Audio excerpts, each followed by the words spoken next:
This girl faked a pregnancy to kill the Russian ambassador. When a pregnant woman enters a hotel, security wouldn't suspect her as an assassin. She just needs to act like she's having a pregnancy reaction and claim she's a bit hypoglycemic. While security fetches sweets, Lena swiftly swaps the ambassador's phone. Soon the electromagnetic weapon in the phone will activate, killing the ambassador instantly. Even if security intervenes, there's no need to worry. They might just be bringing a drink. No one would suspect an innocent pregnant woman, and the hotel lobby was already in chaos. The accompanying staff were lobby calling for an ambulance. Just as Lena entered the elevator, a security guard was about to step out to call for reinforcements. Even though Lena acted convincingly, being the only recent outsider, she might still arouse the guard's suspicion. But Lena did not panic. As an assassin, she was always prepared for the possibility of being exposed. The child weaning outside for the elevator probably had never seen such an agile pregnant woman before. The two fought from downstairs to upstairs. Lena's skills were impressive, but the terrain limited her speed advantage. However, her big belly wasn't just for show. It could block a knife at a crucial moment. The elevator's noise was excessively loud, preventing Lena from leaving quietly. She was forced to seize the guard's firearm at advance. Fortunately shielded by the protagonist's aura, rendering her untouchable, Lena was meticulously organized. The evacuation team had a pre-planned route ready. If she utilized the employee stairway, she would escape. However, to effectively lose her pursuers, Lena opted for an alternative path. When the security guards rushed in and saw the big hole in the banquet hall's glass, they assumed the assassin escaped from a high altitude. But Lena had just made a diversion. She was already in the stairwell, changing clothes, and in minutes, the blonde pregnant woman became a hotel staff member. Lena calmly exited the stairwell, and though the guards got an alert and got ready to intercept, the target info they had was totally wrong. Next, he simply needs to arrive at the predetermined evacuation point and the mission will be deemed a success. However, unexpectedly, the team encountered a complication when an individual busted and incapacitated the liaison and altered the evacuation location. His genuine objective was to meet Lena. Meanwhile, Lena received the updated location, and after exiting the subway, needed to change her attire once more to avoid being followed. The escalator served as a surveillance blind spot, and it took merely a few seconds. He quickly changed his style again. As the getaway vehicle reached the extraction point, David swiftly opened his backpack and pulled out a baby stroller. It was time to start the escape. Do not allow the opportunity to slip through your fingers. As the two were distracted by the doll, David quickly took action from his hiding spot.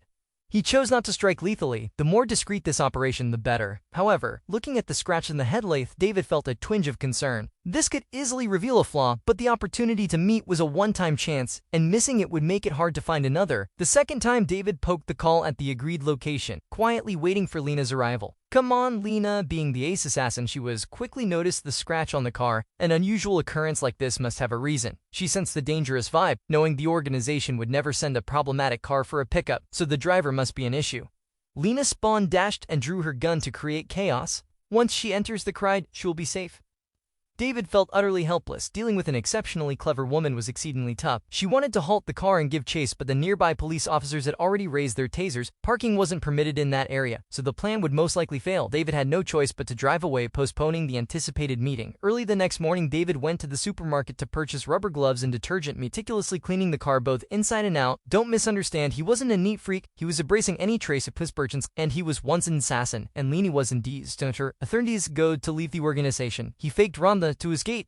He wolfed his daughter with a thrin. Years later, the friend died unexpectedly, and the organization took his daughter.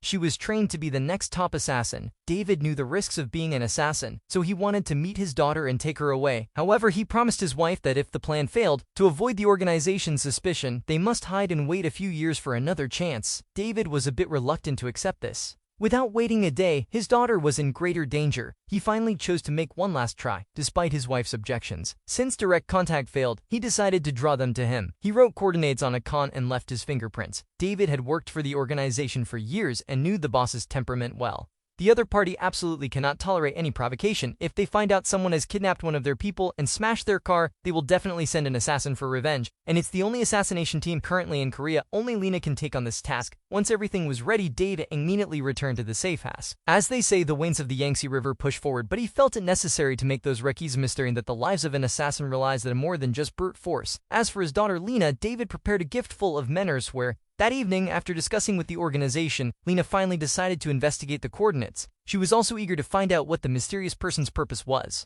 The lines on the table looked somewhat familiar. As Lena was lost in her memories, there was suddenly a loud bang.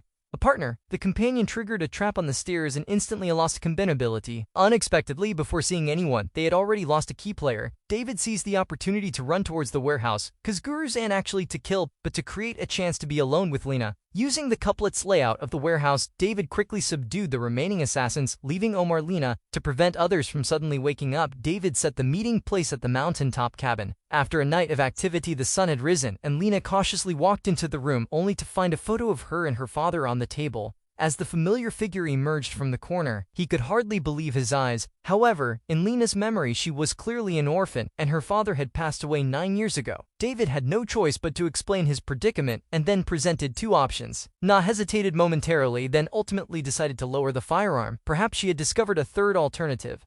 Although David is her relative, he had deceived her and disappeared for 9 years. Lena reported the situation to the organization, hoping to learn the truth from another perspective. However, the leader of the organization was quite shocked to hear that David was still alive, as he had always thought the man was dead. Regardless of the choices Lena makes, she will receive unconditional support. As he that woke up, Lena gradually accepted the fact that her thought had conveyed life.